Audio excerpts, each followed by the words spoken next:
नमस्कार बच्चों, आज के वीडियो में हम गाउस के नियम के अनुप्रयोगों के बारे में पढ़ेंगे। गाउस के नियम के अनुप्रयोगों में पहला अनुप्रयोग है कि एक अनंत लंबाई का आवेशित तार है, उस आवेशित तार के कारण हमें किसी पॉइंट पर इलेक्ट्रिक फील्ड इंटेंसिटी फाइंड करनी है, विद्युत क्षेत्र की तीव्रता हमें ज्ञात करनी है। तो चलिए आज के वीडियो को हम स्टार्ट करते हैं। देखिए, आज का टॉपिक है, जैसा मैंने अभी बताया आपको, एक अनंत लंबाई के एक समान आवेशित सीधे तार के कारण विद्युत क्षेत्र की तीव्रता। देखिए, हमारे पास में ये एक अनंत लंबाई का तार है, सीधा तार है और ये एक समान रूप से आवेशित है। इस पर चार्ज एक समान रूप से वितरित है और इसकी जो लीनियर चार्ज डेंसिटी है, रेखिक आवेश घनत्व जो है वो है लैम्डा कूलम पर मीटर। ये रेखिक आवेश घनत्व जो है वो क्या होता है, इसके लिए आपको कंटिन्यूअस चार्ज डिस्ट्रीब्यूशन वाले वीडियो में मैंने डिटेल से बता रखा है, उसका जो लिंक है आपको वीडियो के डिस्क्रिप्शन में मिल जाएगा। ये क्या होता है कि किसी भी चालक तार की एकांक लंबाई में कितना आवेश होता है उसी को हम क्या कहते हैं, रेखिक आवेश घनत्व कहते हैं। तो इस आवेशित तार में जो एकांक लंबाई में आवेश है वो लैम्डा है, मतलब इसका रेखिक आवेश घनत्व लैम्डा कूलम पर मीटर है। अब हमें पता है कि कोई भी आवेशित बॉडी होती है तो उसके कारण उसके चारों ओर क्या होता है, इलेक्ट्रिक फील्ड उत्पन्न होता है। तो हमें क्या करना है, हमारा उद्देश्य क्या है कि हमें इसके कारण जो इलेक्ट्रिक फील्ड उत्पन्न हो रहा है वो इलेक्ट्रिक फील्ड यहाँ किसी पॉइंट पर, तो हमें किसी पॉइंट पर इसके कारण जो इलेक्ट्रिक फील्ड उत्पन्न हो रहा है उस इलेक्ट्रिक फील्ड की वैल्यू हमें ज्ञात करनी है। तो मान लिया हमें किसी भी रेफरेंस पॉइंट से, इस तार पर किसी भी रेफरेंस पॉइंट O से R डिस्टेंस पर कोई पॉइंट है P, इस पॉइंट P पर हमें इलेक्ट्रिक फील्ड इंटेंसिटी ज्ञात करनी है। तो पहले इलेक्ट्रिक फील्ड इंटेंसिटी की वैल्यू ज्ञात करने से पहले हम इस पॉइंट पर इलेक्ट्रिक फील्ड इंटेंसिटी की डायरेक्शन ज्ञात करते हैं, दिशा ज्ञात करते हैं कि इस पॉइंट पर इस पूरे तार के कारण इलेक्ट्रिक फील्ड इंटेंसिटी की दिशा क्या होगी, वो हम ज्ञात करते हैं। तो उसके लिए हम क्या करते हैं, इस तार पर जो ये रेफरेंस पॉइंट है, इस पॉइंट से हम बराबर दूरी इधर और उतनी ही दूरी नीचे एक अल्पांश लेते हैं। तो यहां से हमने L डिस्टेंस पर एक छोटा सा अल्पांश ले लिया A1। अब ये छोटे से अल्पांश में चार्ज भी बहुत छोटा होगा, इसकी अल्पांश की लंबाई हम dl ले सकते हैं। तो इसमें चार्ज कितना होगा, dq चार्ज होगा, अल्प चार्ज होगा। इस अल्पांश में चार्ज dq होगा और वो dq की वैल्यू कितनी हो जाएगी, लैम्डा इंटू dl, क्योंकि हमें पता है लैम्डा बराबर क्या होता है, dq by dl, sorry dl। तो dq बराबर क्या हो जाएगा, लैम्डा इंटू dl, तो ये लैम्डा इंटू dl। इसी प्रकार से हम इतनी ही यहां से, इस पॉइंट से इतनी ही नीचे एक दूसरा अल्पांश हम लेते हैं, यहां पर उस अल्पांश को हम A2 कहते हैं और वो भी इस पॉइंट से L डिस्टेंस नीचे है। इसमें भी चार्ज अल्प चार्ज होगा, dq चार्ज होगा। अब हम क्या करते हैं, इसमें अल्प चार्ज है और ये अल्प चार्ज को हम एक पॉइंट चार्ज की तरह ले लेंगे, एक बिंदु आवेश की तरह ले लेंगे और इसके कारण इस पॉइंट पर जो इलेक्ट्रिक फील्ड इंटेंसिटी होगी वो भी अल्प होगी और इस अल्पांश के कारण इस पॉइंट पर जो इलेक्ट्रिक फील्ड होगा उसकी डायरेक्शन इधर होगी। तो हम अल्पांश के मध्य बिंदु से इधर ड्रॉ करेंगे, तो ये अल्प आवेश dq के कारण जो इलेक्ट्रिक फील्ड इंटेंसिटी होगी वो भी अल्प होगी, dE1। इसी प्रकार से हम इस अल्पांश A2 में जो अल्प आवेश है dq, उसके कारण इस पॉइंट पर जो इलेक्ट्रिक फील्ड होगा उसकी डायरेक्शन इधर हो जाएगी, तो ये dE2 हो गया। अब बच्चों, ये दो अल्पांश हमने लिए हैं, उनके कारण dE1 और dE2 दो हमारे पास इलेक्ट्रिक फील्ड इंटेंसिटी आ गई। अब हम क्या करेंगे, इन दोनों के कंपोनेंट्स करते हैं हम। तो कंपोनेंट करने के लिए हम इस लाइन को आगे बढ़ा देते हैं और ये एक इस तार के पैरेलल लाइन ड्रॉ कर लेते हैं।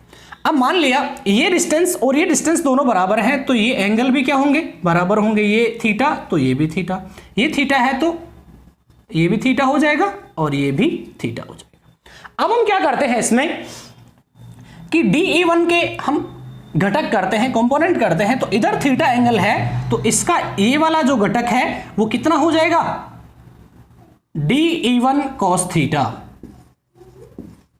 इसी प्रकार से हम इसका घटक करेंगे तो इसका घटक ये क्या हो जाएगा, DE1 sin थीटा। अब DE2 के हम घटक करते हैं तो DE2 का जो घटक है वो कितना हो जाएगा, यहां थीटा एंगल है, जिधर थीटा एंगल होता है उधर वाला कंपोनेंट cos थीटा, तो ये हो जाएगा DE2 cos थीटा, और इधर वाला जो कंपोनेंट है वो हो जाएगा DE2 sin थीटा।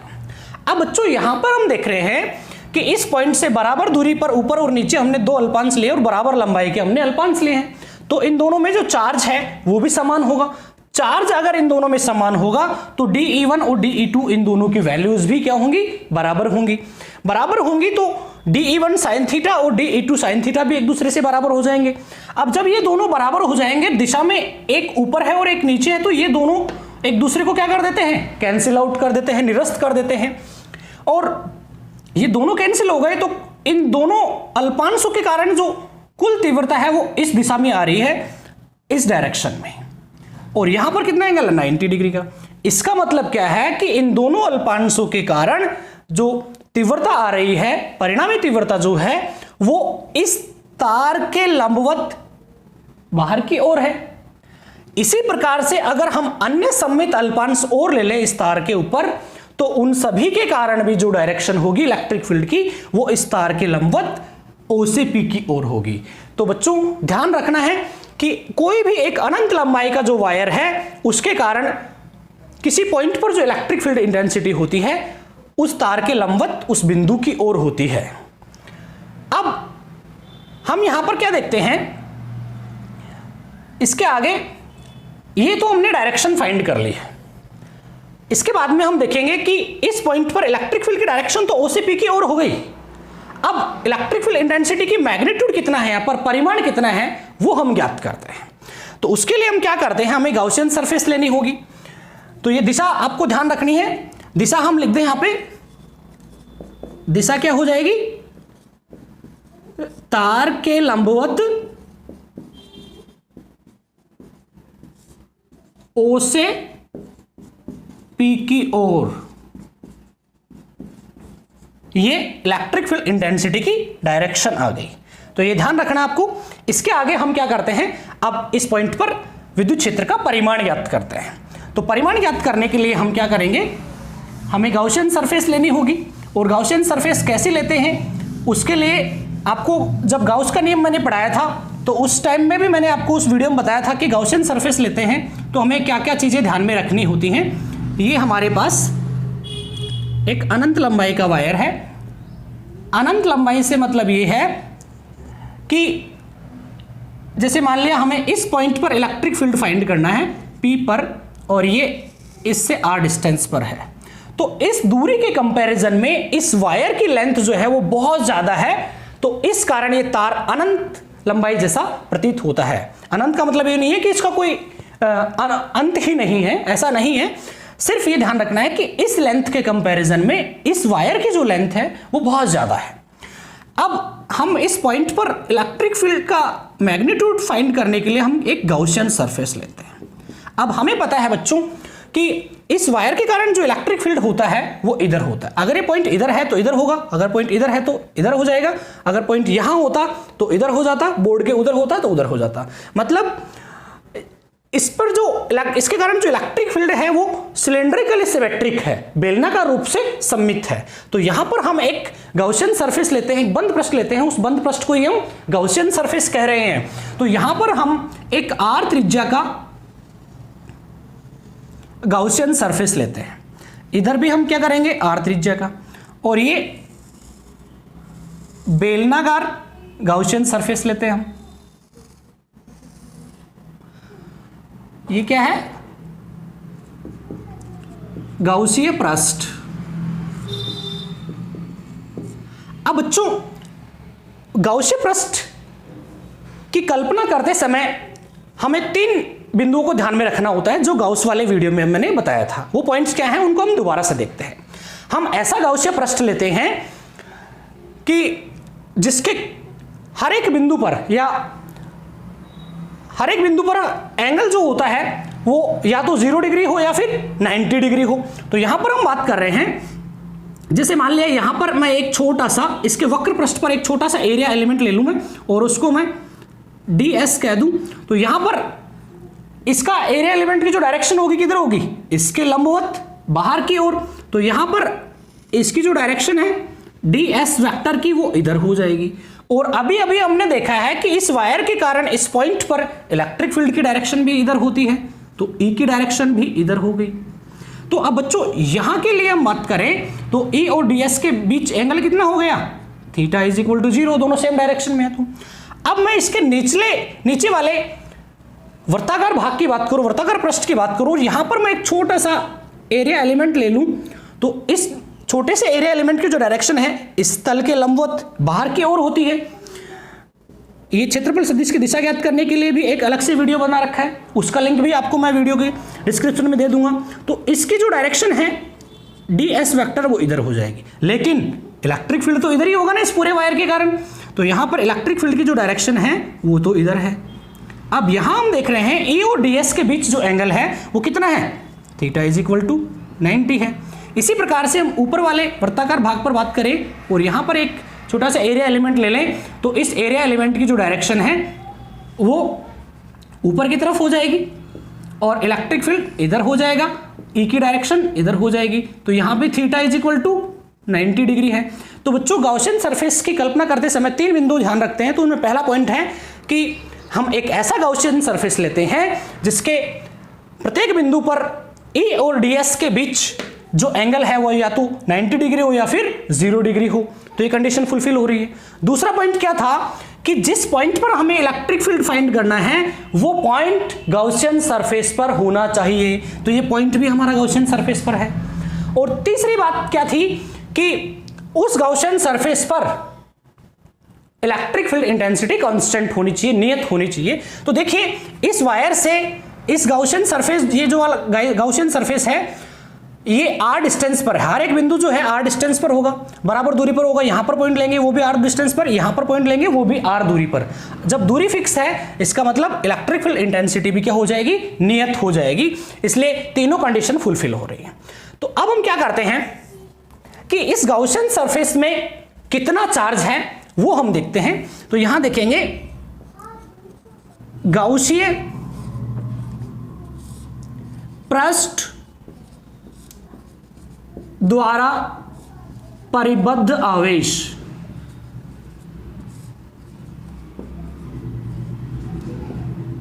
गाउसियन पृष्ठ द्वारा परिबद्ध आवेश को हमने Q माना है और Q इज इक्वल टू क्या हो जाएगा, लैम्डा इंटू L, जहां L क्या है, इस गाउसियन सरफेस की लेंथ है। तो यहां पर लैम्डा इंटू L, क्योंकि हमें पता है बच्चों लैम्डा क्या होता है, Q बाई L होता है। रेखिक आवेश घनत्व तो क्या होता है, आवेश बटे लंबाई। तो Q बराबर क्या हो जाएगा, लैम्डा इंटू L। तो गाउसियन सरफेस में कितना चार्ज है, लैम्डा इंटू L है। अब हम क्या करते हैं, गाउस के नियम को यूज करके इस पॉइंट पर इलेक्ट्रिक फील्ड इंटेंसिटी फाइंड करते हैं। तो यहां हम क्या करेंगे, गाउस के नियम से, गाउस के नियम से, गाउस का नियम क्या था, अपन integration E vector dot ds vector is equal to Q by epsilon naught, total charge upon epsilon naught. अब यहां पर हमें पता है कि गाउसियन सरफेस में कितना चार्ज है, Q is equal to lambda into L। तो इसकी जगह हम वैल्यू पुट कर देंगे लैम्डा इंटू L। तो ये हो जाएगा हमारे पास integration E vector dot ds vector is equal to lambda L upon epsilon naught. अब हम क्या करते हैं बच्चों, ये इस समाकलन के चिन्ह पर ये जो साइन है ये बंद पृष्ठ को रिप्रेजेंट कर रहा है, इस बंद गाउसियन सरफेस को निरूपित कर रहा है। अब देखिए ये जो बंद गाउसियन सरफेस है इसको हम 3 भागों में विभाजित कर सकते हैं, एक नीचे वाला वर्ताकार भाग, एक ऊपर वाला वर्ताकार भाग और एक ये पूरा वक्र पृष्ठ जो है। तो इस गाउसियन सरफेस को हम 3 भागों में विभाजित करते हैं, तो इस समाकलन को भी हम 3 भागों में विभाजित कर लेंगे। सपोज ये S1 पृष्ठ है, ये इसको मैं S2 कह देता हूं और ये ऊपर वाला S3 हो गया। तो इसको हम 3 भागों में विभाजित कर देंगे। Integration E vector dot ds vector, ये S1 के लिए। अब बंद का साइन हटा देंगे, हम 3 भागों में विभाजित कर रहे हैं। तो integration E vector dot ds vector, ये S2 के लिए हो जाएगा। Integration E vector dot ds vector, ये S3 के लिए, equal to lambda L upon epsilon naught, lambda L upon epsilon naught हो गया। अब बच्चों यहां पर हम देख रहे हैं E और ds के बीच S1, S2, S3 पर एंगल अलग अलग है। S1 के लिए हम देखते हैं तो एंगल कितना है इन दोनों के बीच, 90 का है। S2 के लिए 0 है, S3 के लिए 90 है। तो यहां पर हम इसको ओपन करके ऐसे लिख सकते हैं, integration E ds cos theta आता है। S1 के लिए थीटा की वैल्यू कितनी है, 90 डिग्री, तो यहां कोस 90 प्लस इंटीग्रेशन S2 के लिए कितना लिख देंगे, E ds कोस 0 डिग्री, क्योंकि S2 के लिए थीटा बराबर 0 है। क्योंकि बच्चों ये 11th क्लास में ही पढ़ चुके हैं कि डॉट प्रोडक्ट को जब अपन ओपन करते हैं तो कोस थीटा आता है, और थीटा की वैल्यू हम साथ साथ पुट करते जा रहे हैं यहाँ पे। तो यहाँ पे क्या हो जाएगा, S3 के लिए E ds cos 90 degree is equal to lambda upon epsilon not.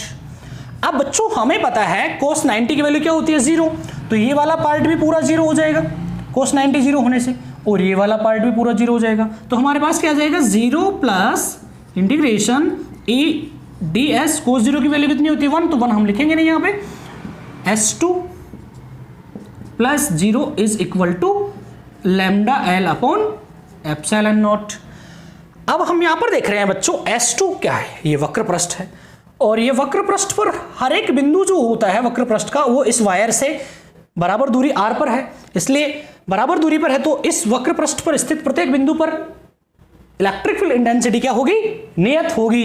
तो नियत को हम समाकलन से बाहर ले लेंगे, क्योंकि यहां E बराबर क्या है, नियत है, तो इसको हम क्या कर लेंगे, बाहर ले लेंगे। तो नियतांक को हम बाहर ले लेंगे तो क्या हो जाएगा, integration ds S2 is equal to lambda L upon epsilon naught. अब बच्चों ये ds जो है इस वक्र पृष्ठ पर, ये छोटा सा जो मैंने अल्पांश लिया था उसका एरिया है। समाकलन ds का मतलब है कि इस पूरे वक्र पृष्ठ का, इस बेलन के पूरे वक्र पृष्ठ का क्षेत्रफल, और बेलन के वक्र पृष्ठ का कुल क्षेत्रफल कितना होता है, 2 पाई RL। तो यहां पर इंटीग्रेशन ds की वैल्यू कितनी हो जाएगी, 2 पाई RL। तो यहां पर हम ये वैल्यू 2 पाई RL यहां पुट कर देंगे तो हमारे पास फाइनल आंसर आ जाएगा। तो देखिए E इंटू 2 पाई RL बराबर lambda L upon epsilon not, तो ये हो जाएगा lambda L upon epsilon naught. अब बच्चों यहां पर हम देख रहे हैं L से L कैंसिल हो रहा है, और ये 2 पाई R को मैं नीचे भेज दूंगा और हमारे पास E की वैल्यू आ जाती है। तो E इज इक्वल टू आ जाएगा हमारे पास lambda upon 2 pi epsilon naught into R, और ये इस आवेशित तार के कारण, इस एक समान रूप से आवेशित जो लंबा सीधा तार है अनंत लंबाई का, इसके कारण इस पॉइंट पर इलेक्ट्रिक फील्ड इंटेंसिटी कितनी होती है, lambda upon 2 pi epsilon naught into R। ये परिमाण तो आ चुका है बच्चों, लेकिन अब इसको सिंपल वे में हम कन्वर्ट कर सकते हैं। तो देखिए उसके लिए हम क्या करेंगे, इसको हम अंश तथा हर में 2 से हम गुणा करते हैं। 2 से गुणा करेंगे तो क्या हो जाएगा, देखिए ऊपर क्या हो जाएगा, E is equal to 2 lambda, और ये 2 इंटू 2 कितना हो जाएगा, 4, तो ये 4 पाई एप्सिलॉन नॉट इंटू R। अब बच्चों कूलॉम्स लॉ में मैं जब पढ़ाया था आपको तब बताया था कि 1 अपॉन 4 पाई एप्सिलॉन नॉट क्या होता है, 1 अपॉन 4 पाई एप्सिलॉन नॉट क्या होता है, कांस्टेंट के। तो ये वैल्यू हम पुट कर देंगे यहाँ पे, तो E का जो फाइनल फॉर्मूला है वो आ जाएगा 2k लैम्डा अपॉन R। तो ये है बच्चों आपका अनंत लंबाई के सीधे आवेशित तार के कारण R दूरी पर स्थित किसी बिंदु पर इलेक्ट्रिक फील्ड इंटेंसिटी। अब हम इस फॉर्मूले से देख रहे हैं बच्चों कि यहां पर E जो है वो लैम्डा के क्या है, डायरेक्टली प्रोपोर्शनल है। तो यहां हम लिख देंगे कि जो E है वो लैम्डा के समानुपाती है और R के क्या है, व्युत्क्रमानुपाती है। तो E व्युत्क्रमानुपाती 1/r हो जाएगा। R के क्या है, व्युत्क्रमानुपाती है इस फॉर्मूले से। अब हम इनका ग्राफ बनाना चाहें तो ग्राफ कैसे आ जाएगा, इस अक्ष पर हम देख रहे हैं R ले लेते हैं और यहां पर मैं E ले लेता हूं। तो R के साथ में R बढ़ने पर क्या हो रहा है, E कम होगा, तो ये ग्राफ इस टाइप का आ जाएगा। अब लैम्डा के समानुपाती है तो लैम्डा के साथ में समानुपाती का ग्राफ कैसा आता है, E और ये लैम्डा, तो इधर ग्राफ ऐसा आ जाएगा। तो ये दूरी के साथ परिवर्तन है और वो लैम्डा बढ़ाने पर E का मान बढ़ता है। अब हम यहां पर देख रहे हैं बच्चों, इस फॉर्मूले में से एक चीज और देखते हैं कि लैम्डा अगर ग्रेटर देन 0 है या पॉजिटिव है तो जो इलेक्ट्रिक फील्ड की जो डायरेक्शन है वो इस वायर के परपेंडिकुलर आउटवर्ड डायरेक्शन में होगी, त्रिज्या तय बाहर की ओर होगी। लेकिन अगर लैम्डा नेगेटिव होता है तो E की डायरेक्शन ऐसे ना होके ऐसे हो जाएगी। लैम्डा नेगेटिव का मतलब ये है, सिंपल वे में समझो बच्चों, कि अगर ये वायर पॉजिटिवली चार्ज्ड है तो इलेक्ट्रिक फील्ड इसके बाहर की तरफ होगा और अगर ये नेगेटिव है वायर तो इलेक्ट्रिक फील्ड अंदर की तरफ हो जाएगा। तो ये था बच्चों लैम्डा के कारण। अब इस फॉर्मूले को यूज करके हम न्यूमेरिकल्स भी कर सकते हैं। जैसे मान लिया हमें इसमें क्या होता है, या तो लैम्डा गिवन होता है, R गिवन होता है, तो हमें E फाइंड करना पूछ लेता है, या फिर हमें कोई भी दो वैल्यूज गिवन होती है और तीसरी हमें पूछ लेता है। तो इस प्रकार के न्यूमेरिकल्स एग्जाम में आते हैं। तो इस प्रकार बच्चों हम एक अनंत लंबाई के आवेशित सीधे तार के कारण किसी पॉइंट पर इलेक्ट्रिक फील्ड फाइंड कर सकते हैं। बच्चों अगर ये वीडियो पसंद आया हो तो वीडियो को लाइक कीजिएगा और अगर आप चैनल पर नए हैं तो चैनल को सब्सक्राइब कीजिएगा। धन्यवाद।